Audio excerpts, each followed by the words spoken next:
Are you looking for a memorable getaway for your family that's packed with adventure? Look no further than Lake Erie. Powder Hook, in partnership with the Great Lakes Fishery Commission, has all the resources you need to plan your adventure to the walleye capital of the world. The best part is, you don't have to be an experienced angler or own a boat to have a fantastic time on the water. While walleye are the main attraction, Lake Erie also offers excellent fishing for yellow perch, trout, steelhead, salmon, and bass. The options are endless, and there's so much to explore on Lake Erie. Knowledgeable and friendly fishing guides are eager to serve you. Whether you want to hire a charter, secure a seat on a headboat, fish from the shore, ice fish, or do a DIY trip on your own boat, all these options are at your disposal with a bit of planning and preparation. Find everything you need at powderhook.com. That's powderhook.com. We know what's biting and can help you enjoy a wonderful fishing experience on Lake Erie. Green smoothies? Dry granola bars?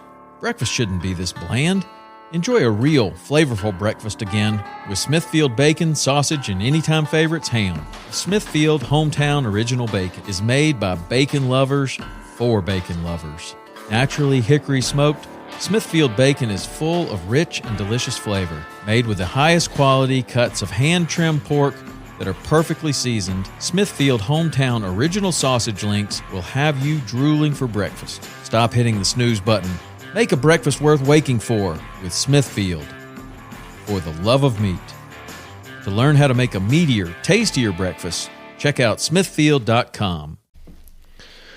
Hey everyone, thanks for listening to the Western Hunting Hub podcast. In this episode, I have Ryan Smith from Hunt AZ, and in this episode, we talk about Arizona and many other Western destinations that folks are trying to go hunt, but sometimes they just can't draw that tag they really want, and what's going on there.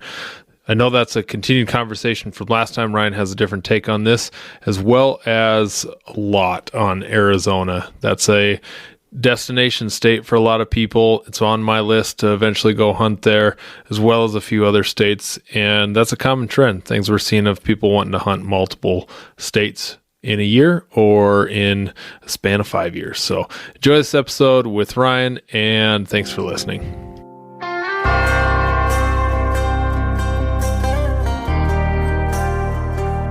All right, Ryan, thanks for jumping on the Western Hunting Hub podcast. And we've got a similar theme going on in this episode, as well as a previous one with John Stallone, and been asking a few other people as well, just a little bit about what the heck is going on in the draw and tags world. And we have planned to hunt in the past, but that was something that just fell through. My wife was pregnant. It didn't happen. Going down to Arizona was going to be a trick and probably an irresponsible thing to do. And I'm glad that I did it. I'm glad I bailed on that. I don't have any regrets. It was what was best for my family at the time. And now I look at some things and see, well, shoot, it's different. Things have happened down there as far as over-the-counter closures, that sort of thing.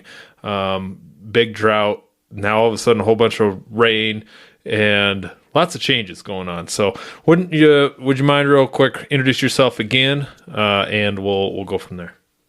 Yeah, no problem. All right. So my name is Ryan Smith. I have an Instagram page called Hunt AZ, and I basically just try to connect the hunters of Arizona or anybody that's planning to come to hunt Arizona. Try to connect them with rules, regulations, help try to share each other's stories, triumphs, trials, whatever it is. Basically just trying to keep the hunting community together. I feel like we have enough people against us that we don't need to be bashing each other. We don't need to be taking shots at each other. We need to be celebrating each other, for lack of better terms. So on this page, again, like I said, I put out rules, regulations, any changes, draw deadlines, hunt start dates, whatever. But then I also share everybody else's stories. This page has never really been about me. I try to make it about the local hunting community the best I can. And it doesn't matter if it's somebody from Colorado comes down here and shoots a spike and they tag me in it and I see it, boom, I share their spike. I don't care that they're a non-resident. As long as the animal was harvested here in Arizona, basically my big push. And again, it goes anywhere from a spike coos deer to a 400-inch elk, whatever, anything in between. You got squirrels, rabbits, whatever it is. So I'm just trying to share everybody's story and keep everybody connected the best I can. Let's see, I've been in Arizona for about 7-8 years now, active duty military. And yeah, that's about me in a nutshell. I got a few kids. One of my kids is starting to hunt this year, so I'm super excited for that. Unfortunately, with this whole growing difficulty to draw tags, he didn't even draw a cow elk tag this year in Arizona. I kind of thought he would have had a good chance at drawing a cow elk tag or a youth cow tag, but didn't get that. But we'll move on to deer, the deer draw that's happening here soon. So that's kind of me in a quick little summary there. Well, awesome. Thanks for the scheduling issues I had and tech issues. So glad to get you on and talk about a little bit about this. And I'm going to put you on the spot with a story. Think about a crowding story while I kind of share one I had this last weekend. I was going to share this in a shed hunting episode that I was going to do here pretty soon. And here's an idea I had. I'm only going to go so far with it. I was going to do a secrets of shed selling and buying. And I don't know if I'll make any friends doing it, but I am going to do a little bit of a shed hunting and kind of the antler world. Share a little bit about some of that and prices, what we can sell for, what we can buy for, what we're looking for, and all those things wrapped into that. And then I had a story about the shed hunting trip this weekend that had to do with overcrowding.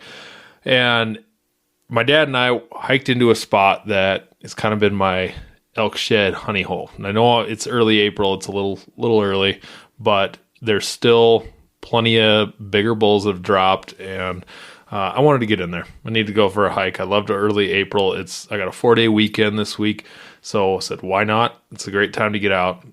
My dad and I hiked in. I put him through the ringer, and he did great. He hiked over some stuff that a lot of buddies said would have complained about and said, we ain't doing this. This is dumb.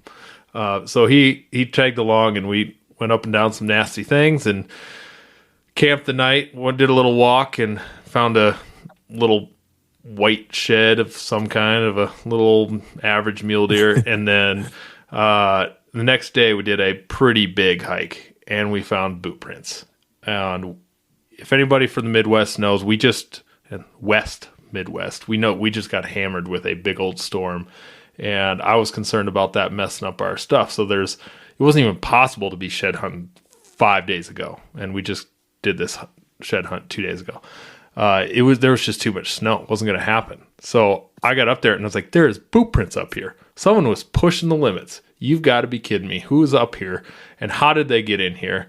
And it kind of looked like they accessed from a different area. So that's got me wondering how they're getting in there when I just did a nasty, it was only 2 miles, but just nasty, not very fun. Up, what we're dealing with now is all of these slopes have the snow melts off, but the ground is still frozen in April. And when the ground is frozen, you've got zero ability to dig your toes in. It sucks. It's horrible. Yeah. So you just got this. It's almost better to have snow on the hillside. So we hiked around, followed these boot prints all around. I don't know what it is. You got this huge country, and all of a sudden you can find nothing but the other guy's boots, even though I know it's the same. The guy had the same gait and the way he is not pigeon-toed, but what's the opposite of pigeon-toed? And he had his dog, his toes pointed outwards as he was walking. And so I avoided that. I went and found a few little white old muley sheds, and it was fine, but I was finding zero elk sheds in a spot that I normally have done really well in. And we decided at the end of the day, we had enough. We both had put in quite a few miles, and we were hiking out, and I see this kid and his dad up on this ridgeline, and they're flying a drone. I'm like, okay, what are you doing? You're flying a drone all over this national forest, which I don't know the legalities of this. On Tuesday when I go to the office, I'm going to ask some questions. But we started hiking out, and they flew that drone right over top of me because I was going along this really steep side hill on the ridge to stay on the public. And that drone just came, it was low, hovering over all the little meadows and things. Like, they are shed hunting. They are looking for sheds with their drone. And flying that, and he flew within like 20 yards of me, paused, and then flew back up. It was like, just irritated me. It really irritated me. And absolutely. Dad and I joked about shooting it down, but it's just things running through my head. I don't know. I don't know how this really works, and this is hearsay, 100% hearsay. But I heard if you shoot down a drone, because certain drone, depending on the drone, I guess, but they follow FAA regulations, so it can be taken as far as they want to take it as to shooting down an aircraft. But again, I don't know the truth on that. You just said that, and it popped. Somebody told me that recently. I work at an airport, on an Air Force base at an airport. Right. So I hear kind of all sorts of these crazy stories. So I don't really know the truth of that, but that would have been my first thought too, is I want to shoot that thing down. Yeah. Or at least it was close enough. I was going to pick up a rock and chuck it at it, just like, hey, not cool. Yeah. Not okay to be hovering over me. I don't like this. I just posted a video too today of kicking over a rock Karen. I hate them. I saw that. Because I'm in an area where I feel like I'm alone, and no one's been there. I know other people have been there, and there's signs of it. But when I see those rock Karens, I get annoyed because it's like, someone was right here, and they had to tell everybody that they were right here. And then same with that drone. I just felt like my connection to the outdoors was ruined right there. Gone. I just hiked. Me and my dad are not in shape right now, and we did like 18 miles in a day and a half. That was a lot for us. I'm sore. I'm feeling it. So it was just an invasion of my privacy and my time, and I hated it. Absolutely hated it. So I'm curious if there's some regulations on that as far as on national forest, but we're pretty loose with our shed hunting laws here in South Dakota, so it's probably nothing that they were doing wrong. And then there was also a kid with them too. So what am I going to do? Throw a rock and break the kid's drone? Right. So it just, I'm usually a fan of, if it's legal, go for it. But yeah, just because it's not the way I choose to do it, or just because I don't agree with it, doesn't mean you can't. I mean, if it's legal, it's legal. Right. I feel like if that's legal now, before you know it, that's going to be gotten away with. Oh yeah. So that one just kind of rubbed me wrong. I thought, I've never been a standing on the side of, ooh, that's too far, that's unethical. But that one pushed me. A little far. But yeah, I could see that. I mean, here in Arizona, you can't use them. I think this is pretty much everywhere, but you can't use them obviously during a hunt, right? Mm-hmm. And I think it's like after you use it, it's a 24 or 48 hour time period from when the time you use it to the time you can hunt. But I do know somebody recently that got in trouble for harassing a herd of elk with one. And they weren't really, it didn't seem like they were harassing it, but I guess it's all in interpretation of the game warden, right? Oh, right. And so he just flew it over the elk, and then he kind of came back and looked at him, but he held it up high enough. And there's video. He's got the video. Somebody called it in for harassing the elk. But I can see the more these drones are being used, people are going to try to walk that fine line of what's legal and what's not. Right. Until they just get completely, like right now, they're like with what you said, with shed hunting with it. Are they gonna allow it, or are they gonna say, well, you can't shed hunt with it during this time or this way, or whatever weird loophole stipulations that these agencies put on it. But then I think before you know it, they're just going to be completely banned for that purpose. But we'll see. I mean, that's a whole different story, I think. Oh yeah, and like anybody that has a helicopter, they can't go flying around looking for stuff. I mean, that's right. that's on the extreme side, but that happens. 100%. It does. Happens. It absolutely does. But any overcrowding things or stories you've heard that kick this conversation off? Let's see. An overcrowding story. One that I had personally. I had a Coues tag. This was like 2019, I think.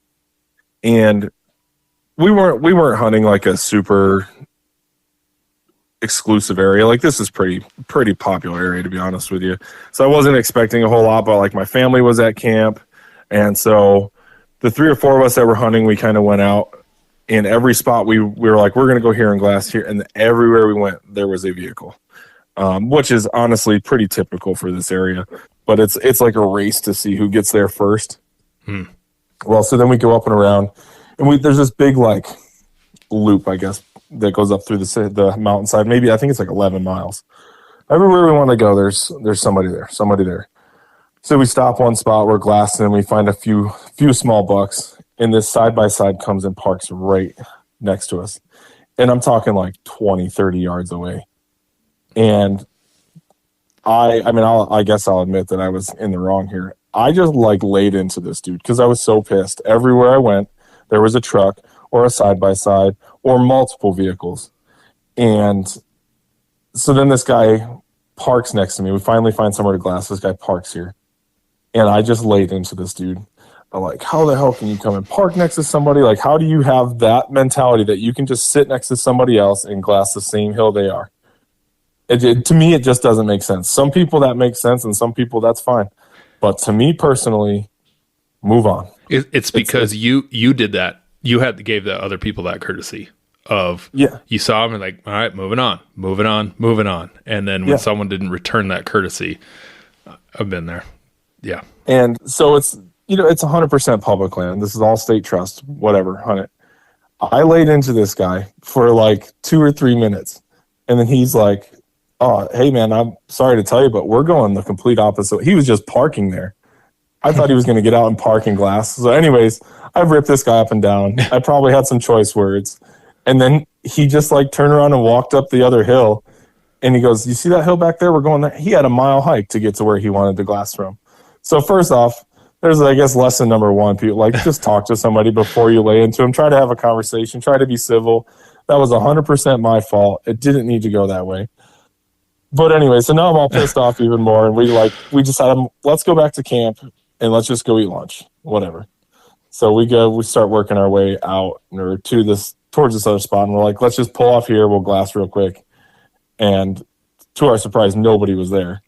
And it totally worked out. We found a buck. He wasn't anything huge, little 3x3 whitetail. Found him, sat on him for the day, trying to get him to stand up, or sat there glassing him. I don't want somebody to think I literally sat on the steer.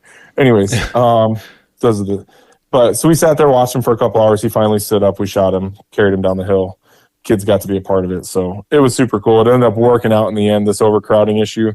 But I didn't get to go to the other 5 or 6 spots that I had intended to go to, which I knew would have yielded much better bucks because I had been watching much better deer in there. But again, that's partially my fault for hunting crowded, popular areas. Yeah. But that's kind of that was the first story that came to my mind when you brought that up. Yeah. Good lessons learned in multiple ways. But and like I said, I own that 100%. Like, that was totally my fault. But whatever. Yeah. We're often humbled quite a bit in situations like that. So Arizona is a state that's been on my list, and it's been on a lot of guys' lists. And that the over-the-counter stuff has blown up to the point where it's caused some regulation change and a different approach by the Game and Fish down there. So can you run us past like what the heyday of the over-the-counter stuff was like down in Arizona? Heyday as in maybe, I don't know, 5-10 years ago? Yeah. Because that's kind of been it, right? The Coues deer hunting has been top notch and really, really good from what I kind of picked up. Absolutely.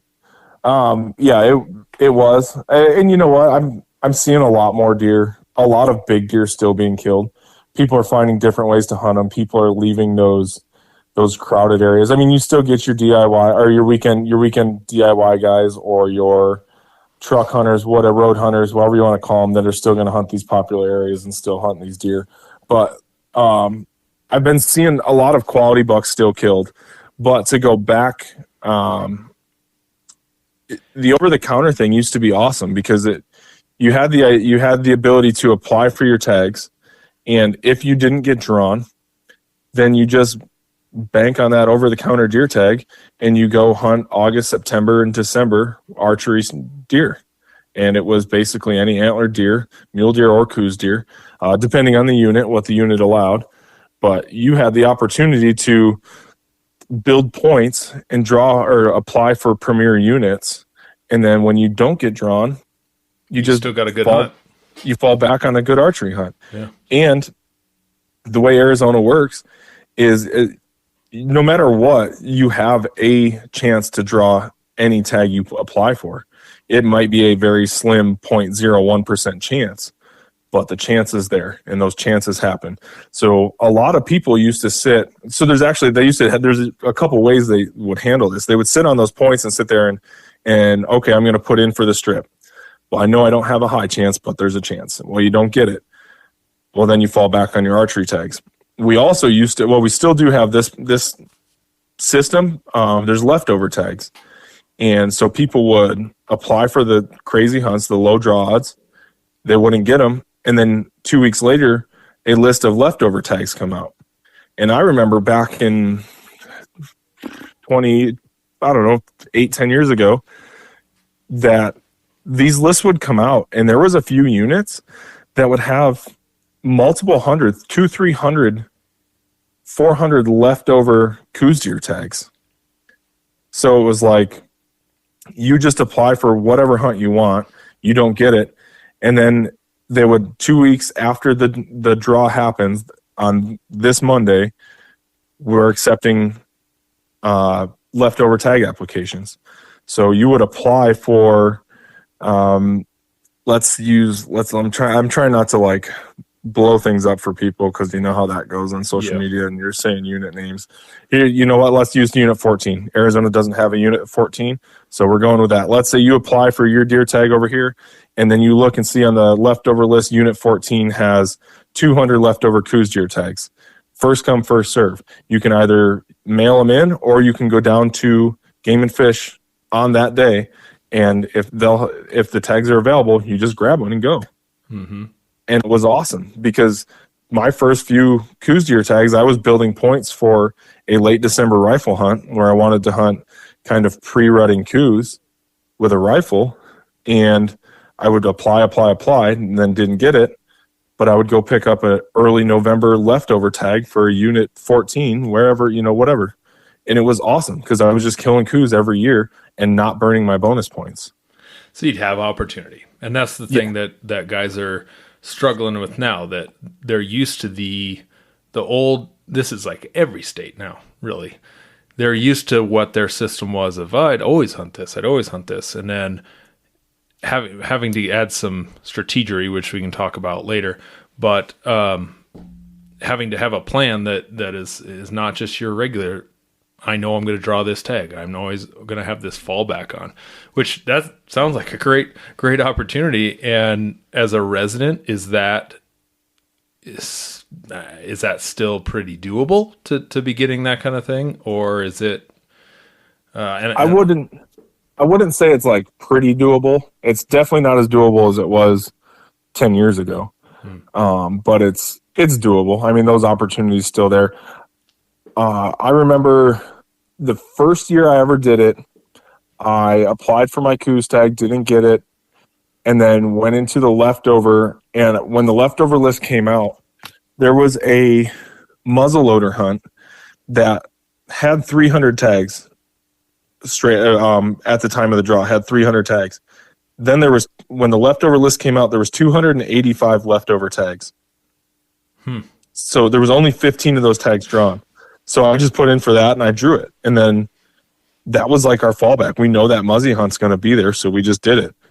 And then over the last handful of years, I've watched that hunt just dwindle down. And now I think this past year there was like 7 leftover tags for that hunt. And quality of that hunt going down as well? Or is that tough to say? I don't think quality of that hunt has gone down. That unit holds a lot of quality deer, but it also it gets hammered during the rifle seasons. I mean, the other rifle seasons are They probably hold, I think they were at the time, the other rifle seasons were putting out 700 tags per hunt. And I think there was 4 or 5 other hunts. So, I mean, it was 2,500 tags. So you did, when it came to that muzzleloader hunt, you did have to work hard, but it was like there wasn't a ton of people out. So the deer were getting a break. The quality of the hunt was still there, but now what I think is kind of putting it down. And I'm guilty of this. You go hunting, your buddy draws a tag. You got 4 or 5 people out there looking for one guy's deer, right? Yeah. And so that kind of runs us back to that overcrowding thing. Well, if you've been doing this muzzleloader hunt that we're talking about for years, you're trying to go out there and do this on your own, and you're thinking, okay, it's calm, it's quiet, the deer are kind of not being pushed around right now.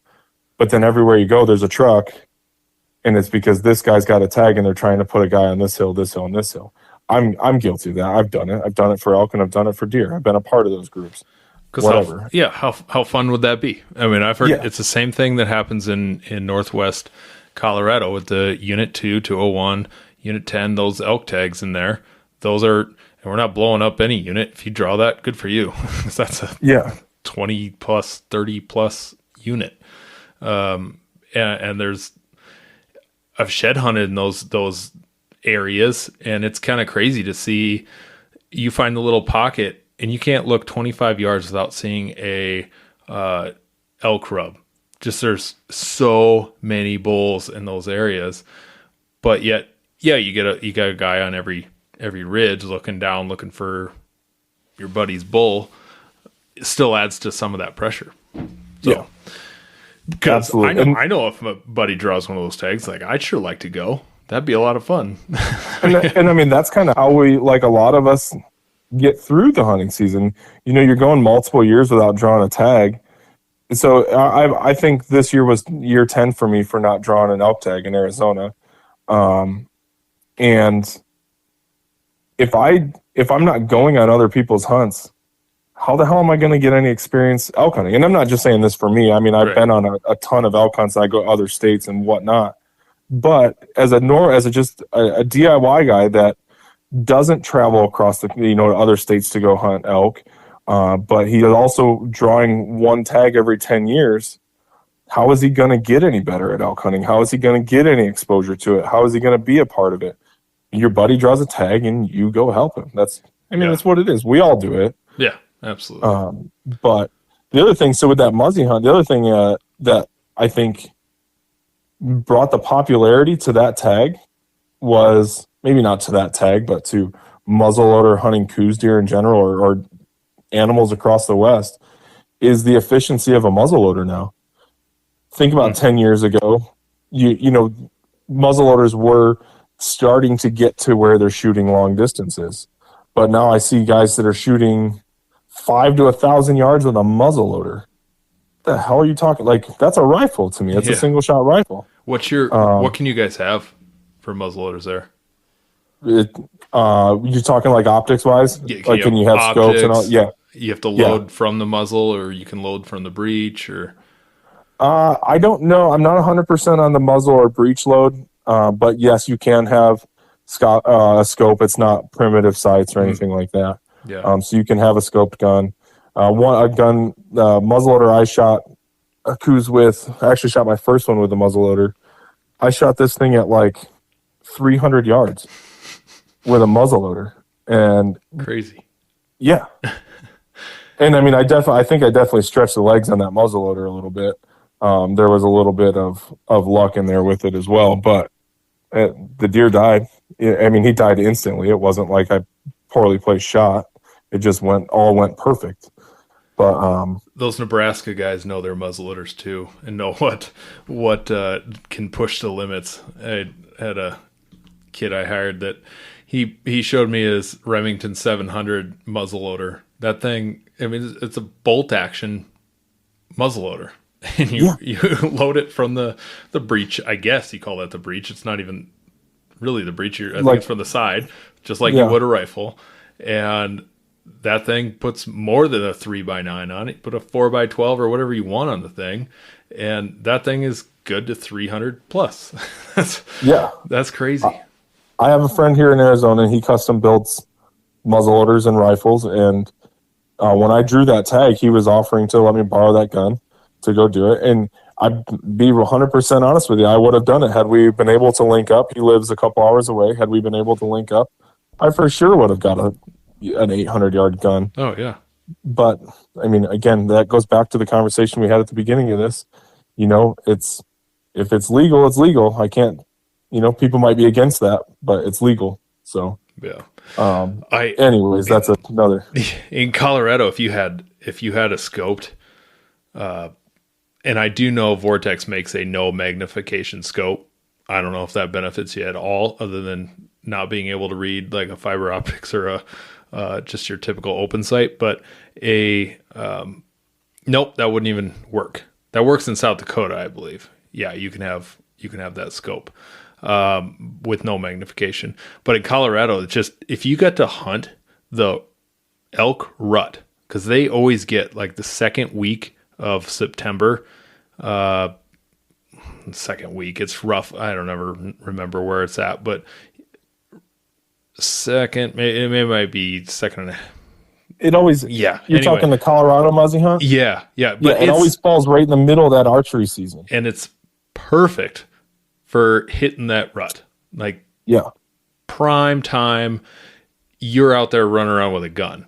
And so many times, if I had something with 150 yards that I could reach out and poke, let alone 300, my gosh, you could be a successful hunter. Really successful. And I know guys will do that with their open sight, shoot 100 to 200 yards, no problem. But some of those muzzleloader hunts up there only take a few points to draw, so it's not like you're waiting a decade to draw that hunt. Yeah, and I'm not complaining about this. We're not complaining about this. It's an opportunity. It's there. Take it. Go for it. But yeah, well, and I mean that's kind of leading up to what the rest of this conversation is going to be about with overcrowding and tag availability and making it harder to draw tags. The opportunity is there. Go do it. You know.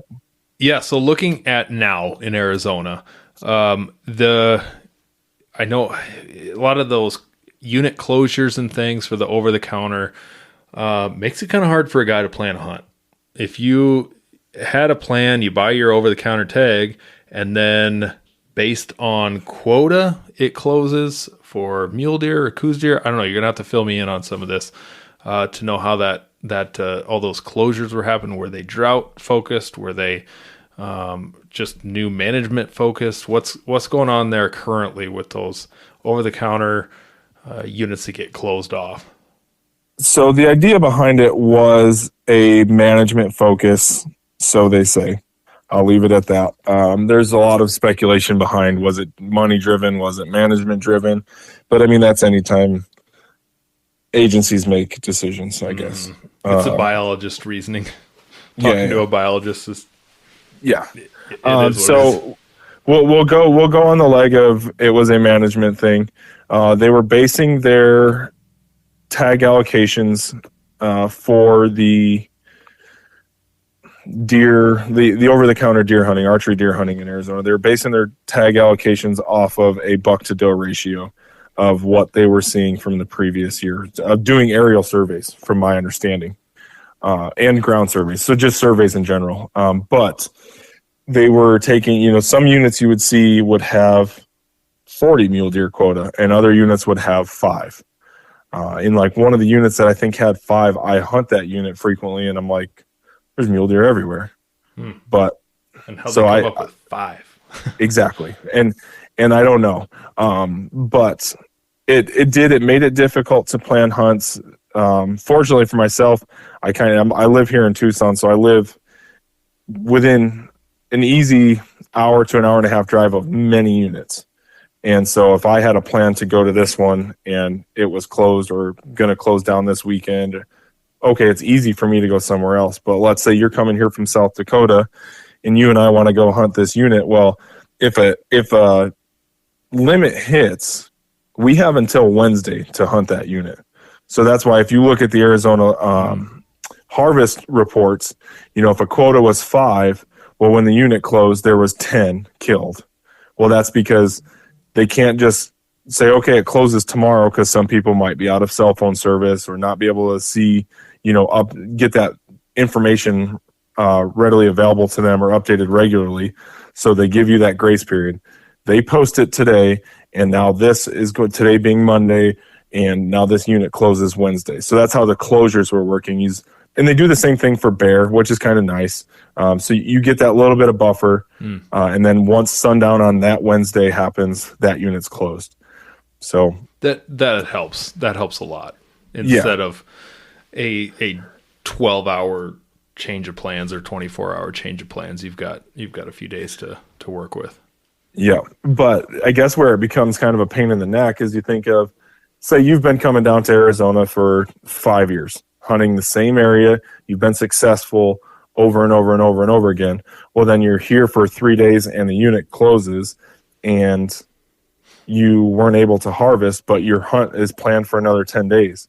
Well, now you've got to go try somewhere else completely different, which is, I mean, I think we all should do that. You shouldn't just live out of one spot, you know. Try to have backups and backups to your backups. But guys coming from out of state that are planning on hunting Unit 14 now have to go to 14A, and they've never been in 14A. So they've got to go look into these new spots. Then they, you know, burns a couple days of their hunt. And it just, I could only imagine how tough it got for non-residents to have to come down here. But, I mean, that's part of the game. And this was also trying to help benefit Arizona residents as well. And this is our herd. I'm not trying to be greedy or stingy or anything, but this is our herd. We're the ones that pay into it all, you know, but you guys are paying into it too. So I don't see why we have to, I don't know. I'm kind of going off on a tangent now. No, that's a constant battle, and everybody sits in different areas of resident, non-resident, almost like hunting rights. who gets this and that, and each state handles that a little differently with their allocation of percentage. And when you're talking these closures and that quota, are you talking those are mule deer quotas? Was essentially, yeah, the Coues deer had the quotas as well, but I'm thinking of the units that I hunt. Coues deer quotas were like in the hundreds. Oh, so a lot more. Yeah, I don't know that I ever saw a Coues deer quota close. I don't think I ever once saw any unit close for. No, that's a lie, because there was unit like a couple up north that had the quotas that were for both animals or just had super low Coues deer quotas. So now that I think about it, a couple of them did shut down, but a majority of the real popular Coues units were open all season long. Do you think the majority of the guys going down there are looking for those big mule deer, or are they looking for Coues deer, or where's the popularity lie? I think, oh man, that's a tough one. I think a lot of the popularity lies in the Coues deer because it's region specific. You know, like you don't have those everywhere. And you don't have the opportunity to go hunt those all the time, except for here in Arizona. So I think a lot of people base their hunt on a little bit of being able to hunt both.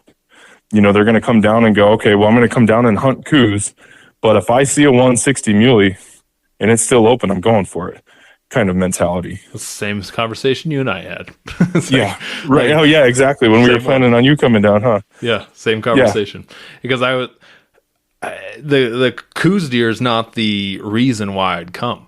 It's just deer in a new area. I don't care what it is necessarily. I'm not trying to fill a species list of any kind. I'm never going to make any kind of huge list. So just the experience and the fun and hunting a new area with everything that pokes you, thought it would be kind of fun. So it didn't matter. And absolutely not passing up 160 inch or bigger with my bow, for sure. Right. And a Coues deer, they're just a little small. They're so small that's hard for a whitetail hunter to go look at and say, how's that a big one?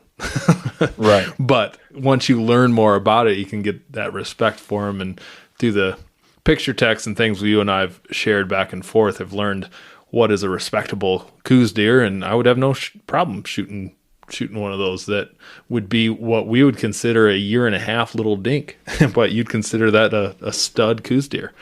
Yeah. And with that, like, somebody coming from the East or whatever. So I spent most of my life on the East Coast. I was born over there and then spent half my military career over there. So I've hunted whitetail all over the East Coast. Well, then when I came here and people were like, yeah, you got to hunt these Coues. I'm like, what the hell? That thing's small. I don't want to hunt whitetail. I've never hunted mule deer. I want to hunt mule deer. Mm-hmm. And then I got the itch I started hunting Coues and I got the itch for it and stuck there. But I do know a lot of people that do come here because we have quality mule deer across the state. And, we're known, we have the strip and the Kaibab, which are hard hunts to get. But I see giant mule deer killed across the state every year. And so people are starting to catch on to that too. And I think they're coming here chasing primarily mule deer now. The Coues deer is a bonus, and a lot of them are chasing primarily mule deer. But Drea came down, I think, 2 years ago, and they never went into Coues country. They just stayed in mule deer country the whole time. Yeah. So let's transition. What's happening with the ability to draw these tags? And I loved your video you posted weeks ago, and I saw Row Resources sharing that of you getting bullied, your bullying post. The cyberbullying one. Yeah. Don't cyberbully Ryan about what tags you drew. That's freaking hilarious. Well, so I get, whenever the draws happen, I get a lot of people that tag Hunt AZ and, hey, I drew this tag. And absolutely, that's what the page is there for, right? We're there as a community. And I didn't want that to be taken as a complaint at all, but that's exactly what we're there for. Everybody's excited. Let's share our stories and be excited together. But then it was like, okay, I'm getting those. Then I was getting the messages, oh, about time I drew an elk tag. And like just people DMing me about it. So I was like, so I started getting on people just messing around, but going, yeah, you don't understand that you're hurting my feelings because you're rubbing it in my face, and people be like, oh man, I'm so sorry. I'm like, no, I'm messing. So that's how the whole video came about. And I honestly didn't expect, I thought it was just a dumb video. And I made it and then held on to it for like a week and a half. I'm like, hell, I'll just post it. And it had way more response than I thought. And then Chris shared it. And Chris and I have had conversations back and forth about tags and whatnot like that. So, I thought that was hilarious. That was great. You never know. And as a guy that works in the social media world, on the side, you never know what gets crazy likes and things and what gets all kinds of traction. You never know. Yeah. But you just never do. But anyways, back to tags. Yeah. Is that, if that's where, yes, that's where we're headed. Right? So go on. What's the future hold, and what's the reason for our ability to draw? What's your insight on that? So I think the future holds, I think it's going to get worse, honestly, to draw tags. I think it's just going to get harder, whether it's government agencies cracking down and cutting tag numbers, or more people moving in and out. So that's kind of where I was going with this. Is I think a lot of it, so with Arizona, is we've had this huge influx of people moving to this state. And I'm not just going to blame it on California. They're coming from other places, but we like to blame things on California. So hell, why not? It's easy to do. Go for it. Yeah, exactly. But we've definitely had a huge population increase. So you've got more people coming here, and people trying new things, or people leaving these areas and now they're a resident here. So it's easier for them to draw things. And that's it. I mean, that you think about it, let's use a number of, if last year we had 10,000 elk applications, well, this year we had 15,000, and a lot of them are just new people moving. And then the hard part about it is us as hunters, we're supposed to be stewards of the sport, right? Like, we're supposed to be pushing this on to get the support from each other and help the sport grow. Well, we do that, and we get people involved, and we get people partaking in the things that we taught them or pushed them to do. But then we turn around and complain that we can't draw tags. Or that it's Well, overcrowded. exactly.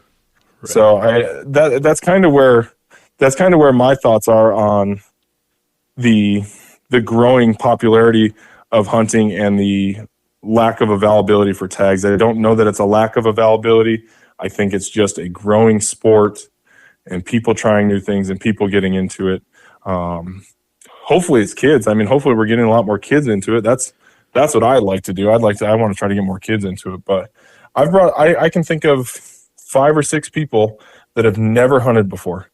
And in the last 5 years, I got them into hunting, and I've seen them kill deer without me. So it's like, well, they're growing, they're getting better, and that's what we're supposed to be doing, right? As hunters and sportsmen, is growing the sport. So I'd be curious to know, and the data's going to be skewed because COVID messed up conservation groups fundraising, but I'd be curious to know if there is the Rocky Mountain Elk and Mule Deer Foundation and all those conservation groups are seeing any sort of influx of money and support.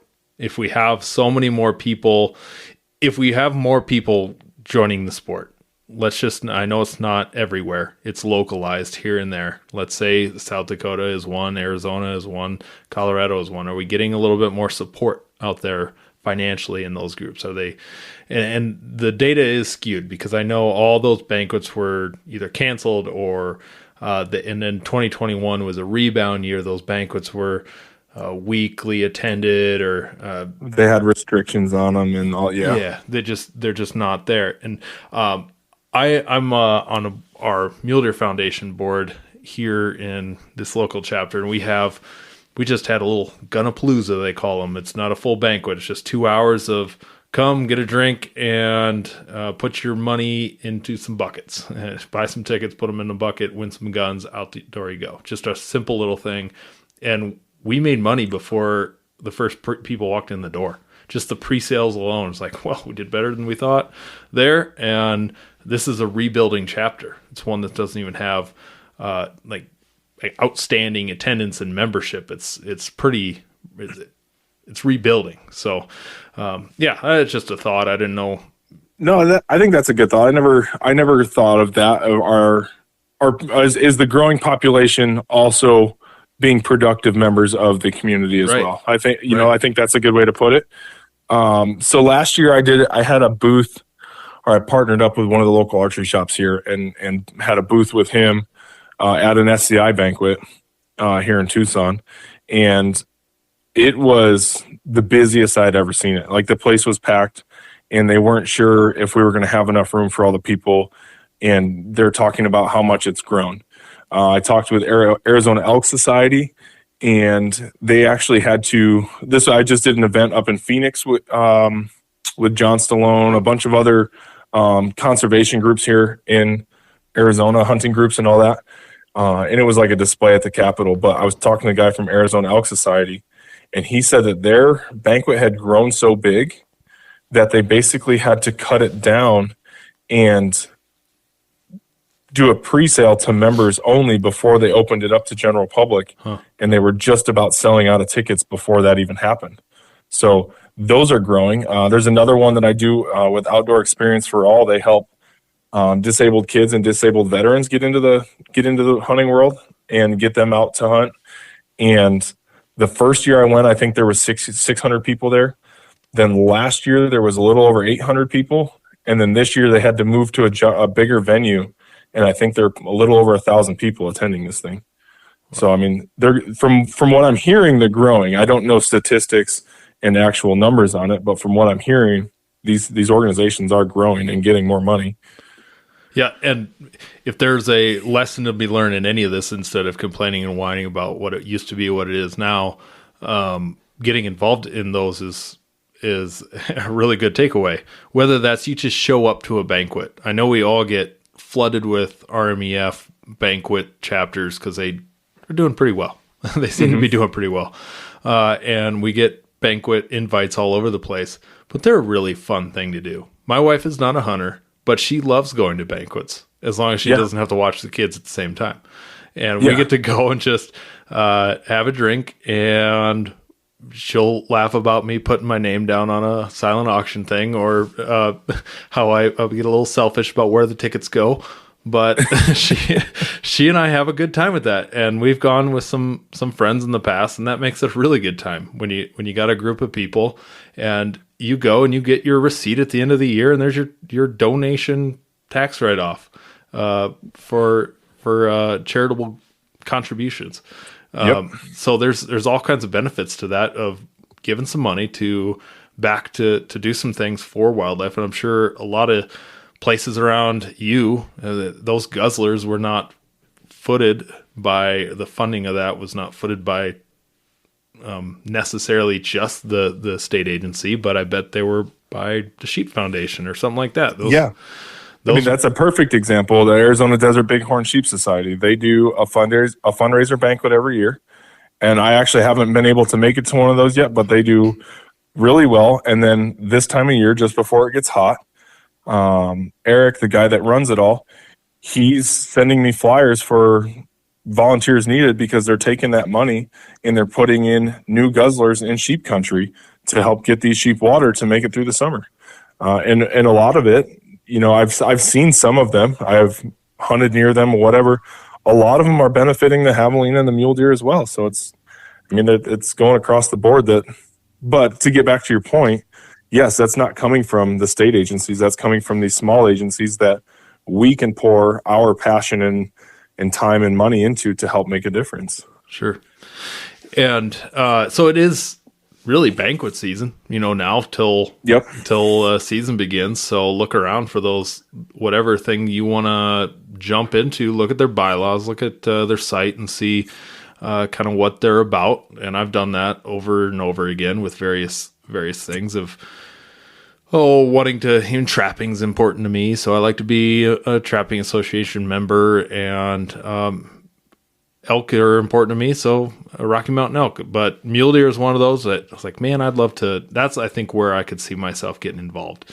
And whether you get involved or not, at least showing up to those banquets and dropping $50 to, I don't know, $1,000 sometimes. Yeah, I mean, you don't have to drop that, but you can. Typically, there's those $75 to $125 for an evening get you hopefully a prime rib. I like it when they do prime rib. Some of those, and a few drinks, and you're having a good time. It's a fun evening out. Yeah, and I mean, if you don't spend anything more than your $100 entrance fee, and you don't put in for the raffles or whatever, you still contributed. It's $100. It's more than you didn't contribute. Yeah, you're at least putting in a part of it, so you don't have to go there and feel obligated to dump a bunch of money. Spend your $100, eat dinner, drink a few beers, BS with some people, and have a good time. Yeah, there's some connections to be made as well. You're getting a network, learn about something. Maybe you create another opportunity, or just another hunting opportunity. Even though you can't really afford maybe one of those, maybe you start looking at doing the DIY style in that area. Like, I never thought about that. Mm-hmm. And my example is, I grew up on a 40-acre little farm where, for not all the way through high school, but we left in middle school, but that was in eastern South Dakota. It had a creek running through there, and it had, I know, muskrat and raccoon that visited it, and I know we had the occasional coyote and fox run through, and in our trees there was raccoons in there and possum, but I didn't trap. I didn't know it was a thing. I really wished I had known that trapping was a thing, because I didn't get into it until college. Had I been trapping since I was a 5-year-old, that would have been something. Man, who knows what I know now about trapping? You still don't know. Trappers still need an entire lifetime to learn all that stuff. So the exposure wasn't there. I didn't know.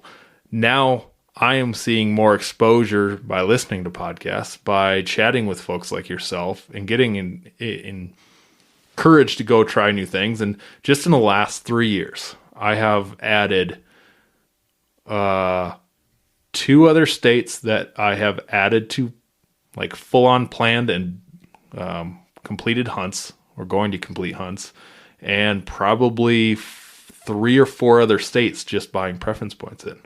It's just in the last 3 or 4 years. And that's the reasons for me. A little bit exposure, yes, but also hunting is just is just all wrapped around my life. You're right. But the also economic piece, I'm not a starving college kid. I mean, this economy doesn't really help right now. It's making things really tight, but You feel like a starving college kid, don't yeah, you? I really do. My wife and I are trying to go buy a bike for our kid for his birthday. We're like, oh, that one's $25 more. It's like, oh, you got to be kidding me. And our electric bill is 300 some bucks a month. And like this, Yeah. I thought we used to have a little bit of money we could do some things with. Where'd it go? It just gets sucked up in the utilities or gets sucked up in grocery bills, and I get mad at Biden every time I walk out of a grocery store. Good thing I don't do good thing I don't do any grocery shopping. My wife just does the pickup, so I go pick it up. If you got to go in there and buy stuff, you just get angry. Yep, you do. Yeah. So anyway, the exposure. But yeah, so you were saying exposure. Yeah, so I'm getting exposed to those other states to go and buy a preference point, and in the future, I'm going to go, and that's what's happening. Right. And think about not even just the face-to-face exposure like we were saying, you get at banquets and you get to meet and connect or whatever. But think about when we were kids. You would watch, you might get hunting channels on TV, depending on where you were, what showed up on your cable, whatever. But that was my exposure to Western hunting. And really at the time, most of it was tree stand whitetail hunting. You had the Real Tree guys and whatever, those shows, Michael Waddell, Dave Blanton, all those guys, But so you didn't have the exposure to the elk and the Western hunting just slammed in your face all the time. And again, I'm an East Coast. I grew up East Coast, so it was whitetail and turkey. That's what we hunted. But then over the last 20 years, think about, and I hate to say this because I do social media as a side gig, but social media has blown it up. You can't get on any form of if you have anything to do with hunting or you hunt at all, you can't get on social media without seeing a video of a screaming bull pop up in your face, or somebody archery hunting whitetail or mule deer or whatever. These predominantly Western animals. And then you got YouTube, which I'm not bashing any of it or any of the people that do it. I do it, so I love it. But people are being exposed and seeing more of it than they ever have before. And now they're like, oh, well, look I can go do that. I can go hunt Colorado for elk, or I can go do this in Arizona over the counter, where 10, 15, 20 years ago, it wasn't being blown up on every piece of social media that there is. Or it wasn't even achievable. Like what those guys were doing. And I remember having those conversations with like my dad or something, or we would do our annual deer hunt, and we'd always have success. We had access to a really nice private ranch. It was great, but we didn't see giants, and we didn't pass on this giant to see another giant to finally shoot the last giant. A lot of that stuff we saw on TV was not realistic. Absolutely. It was always the canned stuff. Maybe they were high fence. Maybe they were private ranches that they just paid a ton of money to go on. Or I don't know. I really watched a lot of fishing because that's all we had. I didn't have cable until like 7th grade, so it was whatever was on Channel 3 on Sunday afternoon. And right. It was Babe Winkleman out of Minnesota at a fishing show, and Tony Dean is our South Dakota kind of legend. He had a hunting show that was mostly fishing, though. And then so I recorded that when we went to church. I threw in the VHS, hit record, and then watch the fishing once I got home. But if we had YouTube to watch all of that stuff, man, there would have been. Wouldn't have been there watching that. I would have been setting a trap line out behind, because there would have been a YouTube trapping thing I could have watched. Yep. Yeah, and so the exposure thing, going back, like I said, I grew up chasing whitetail and turkey. I never saw an elk in person in my life till I was like 23 years old. Mm-hmm. And it's, to some people that's wild. You live in elk country, you see elk. I never even saw that. I thought, there's no way in my life I'll ever get to go hunt that animal. Well, and then exposure and all this and everything starts to become a reality, and it starts to get highlighted, and it makes it much easier. You got, like John Stallone said on your last episode, we have all the information in our pocket that we ever need to go hunt whatever animal we want to go hunt. You just have to make it happen now. Before, we didn't have the exposure to that information, or the exposure to the animal and the locations and in onX and all that stuff. So social media and technology has also helped hunting grow and helped it become way more popular, which then in turn makes it harder to draw tags. Yeah, I think I was 25 when I heard my first elk bugle. And that's just because where we hunted in western South Dakota, there wasn't elk. Well, and it was November. But yeah, I was 25, I think. And my buddy was like, "Are you serious? That's the first time you've heard that?" Or that's the first time I can't remember if it was the first one I heard or the first one that I got to like respond to say something. Like, that's the first time I've ever talked to an elk. But it's like, shoot, that's only 11 years ago. I remember the first time I heard an elk bugle. I was archery hunting in Colorado. I'd never been out west. Well, I'd never hunted out west in my life. We got off the quad. It was dark, and I heard this bugle. And my wife's uncle was the one taking me around, and he's like, "It's way out there," and I'm like, "No, you're deaf. It's right here." I thought it was like 50 yards, no, it's a half mile away, or however far away it really is, a few hundred yards.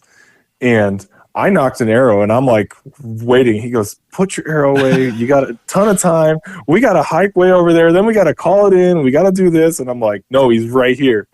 No, I had that arrow knocked for an hour and a half, man. I never put that thing away. And then I ended up, the first time I ever saw a bull elk was that bull, and I missed him at 42 yards because I was so excited. Yeah. Just broadside as ever, screaming, and I shot right under him. Oh my gosh, that's funny. So there's lots of things we can do with this information that we're talking about. Whether we can piss and moan about it, or we can take it and use that as, okay, that's what's happening, and understand that, oh, this is exciting. Our sport is growing. How do we embrace that? Do we encourage people to get involved? And then there's another thing we can do about it. It's just get smart about our tag purchasing and our stuff we're looking for. I was on the phone today with a officer in Colorado. I will not share the secret that I just learned. Absolutely not. So, and it has to do with... when we get off the phone, I'm going to have to talk to you just for a few extra minutes. Yeah, we will. But it has to do with my goat hunt I went on in 2019. But there's some really cool stuff that's available and unique opportunities. But then also, if that's like you're talking about your kids, you got kids that are at a huntable age now, or one of them, that now you can start looking at youth opportunities. Whole different ball game. And you can go to Colorado for like $100, something like that, 100 some for an elk tag versus your 700. So why the heck not just have him carry the bow or rifle or gun or muzzleloader? Who cares? And you can go have the exact same experience and have a ton of fun with your kid. And there you go, using youth to go have the same fun, or dig into some of those unique opportunities. You hear about those 1% sheep tags, though, that it's less than 1% a success rate on. I kind of considered that. It's like, I know that would be maybe that tag's just too expensive still, even though that's my issue with those, is the tag's just too damn expensive. Yeah, if there was one here in South Dakota, I think I'd jump on that. I just talked myself out of it.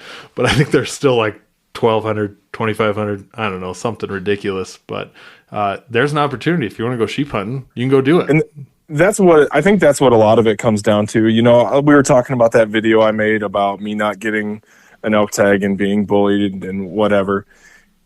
I mean, I'll be honest, I don't put in for tags with high draw odds. There's a couple units that I hunt in Arizona that I've helped a couple outfitters on their hunts, or I've tagged along on other hunts, or I've had some friends draw it. They're just two premier units that I love. I know them well, and they hold giant bull. I mean, you're talking 400-inch type bulls. And so I'm personally choosing that route of trying to draw that tag and knowing I'm most likely not going to.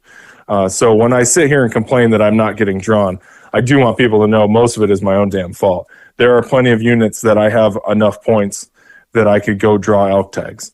And if I was really worried about or really like wanting the opportunity to hunt elk every year, I would just chase cow elk tags. You know what I mean? Mm-hmm. So I'm limiting myself. I don't want anybody to think that that's how it always is or whatever, or I'm complaining about the system. No, this is my own doing. But if you want to hunt elk, there's opportunities out there. It all depends on what you want from the hunt and what you want from the opportunity. Do you want to go hunt premier units with 400-inch bulls, or are you happy with shooting a 250-inch 5x5, whatever? But you get to hunt bulls, you get to hunt elk every 3 years. Mm-hmm. Like that's up to you. That's on your preference. That's what you have to figure out. So there are opportunities out there without having to wait a decade or more to draw an elk tag. You know, that's been the change of mind since I moved away from Colorado, is how do I keep elk hunting and have some different experiences? Because I might have to. I have a feeling, and I've said it in the last podcast or one of them, that Colorado over the counter is going away. It has to. There's not much left there. That I am really concerned about this year, and my dad and I are going. I was just talking to him about this, saying we might have some challenges for sure. The whole Grand Mesa, the whole 4 or 5 units is gone. I didn't hunt that, but actually, no, we did a little bit. That stuff is now off of the over the counter.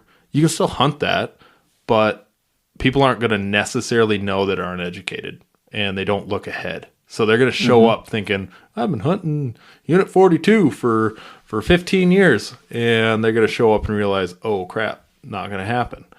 Yep. And then there's also a bunch of tags cut over the Flat Tops area. And that all even bigger, all the way to, I think, Walden and some of those areas where they're seeing such extreme snow levels that they're concerned about the wintering wildlife. So they're cutting back on some tags there.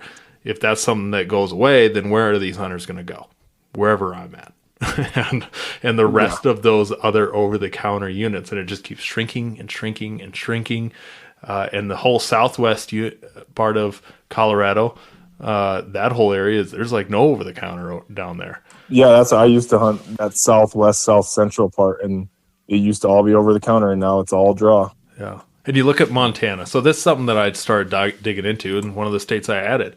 And boy, you got to watch some of those Randy Newberg and all those YouTube videos on how to understand Montana. But and I watched a Go Hunt one just recently that really helped, and Huntin' Fool helped with that as well. But just the understanding of their tags. And you look at how many of their units are general tag, and you're like, oh, there's a lot still.